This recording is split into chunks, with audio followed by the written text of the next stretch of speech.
Pernah enggak kamu merasa sudah berusaha keras, tapi hidup tetap terasa berat? Kamu bekerja, kamu sabar, kamu menahan diri, tapi hasilnya seolah selalu terlambat atau lebih menyakitkan lagi. Hasilnya jatuh ke tangan orang lain. Di titik itu, banyak orang mulai marah pada hidup, menyalahkan keadaan, menyalahkan orang, bahkan menyalahkan dirinya sendiri. Tapi filsafat Stoik justru mengajarkan hal yang berlawanan, bahwa hidup tidak berubah ketika kamu memaksa. Hidup berubah ketika kamu menguasai dirimu sendiri. Stoikisme tidak mengajarkan kamu untuk menyerah. Ia mengajarkan kamu untuk berhenti mengejar hal yang bukan kendalimu. Epictetus berkata, bukan peristiwa yang menyakitimu, melainkan penilaianmu terhadap peristiwa itu. Artinya, begini, bukan kegagalan yang menghancurkanmu, tapi obsesimu untuk selalu berhasil. Bukan penolakan yang melukaimu, tapi keinginanmu untuk selalu diterima. Coba perhatikan hidupmu. Semakin kamu ingin dipuji, semakin kamu takut dikritik. Semakin kamu ingin dicintai, semakin kamu takut ditinggalkan. Semakin kamu ingin cepat sampai, semakin kamu frustrasi saat terhambat. Dan tanpa sadar, kamu hidup dalam ketegangan yang kamu ciptakan sendiri. Stoik mengajarkan satu prinsip sederhana,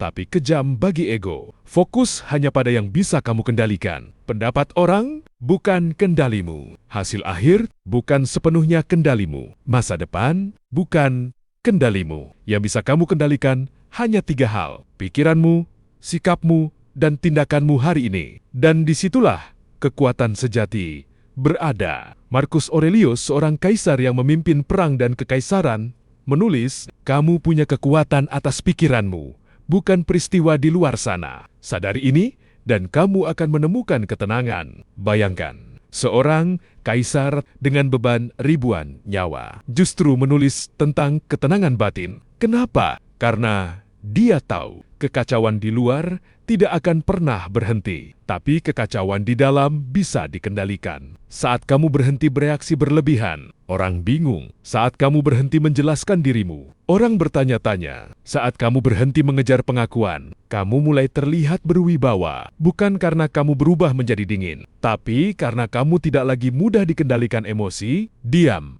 yang terkontrol lebih kuat dari 1000 kata pembelaan. Stoikisme tidak membuatmu lemah. Ia membuatmu stabil, dan dunia sangat menghormati orang yang stabil.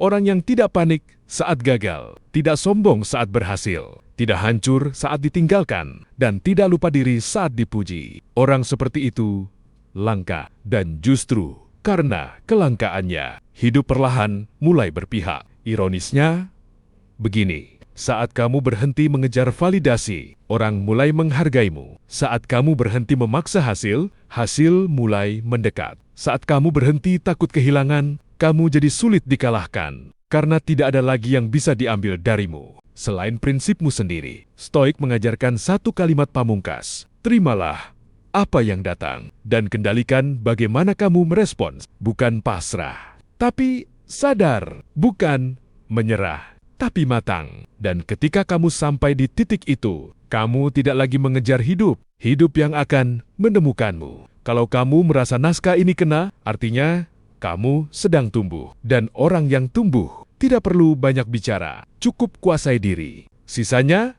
akan mengikuti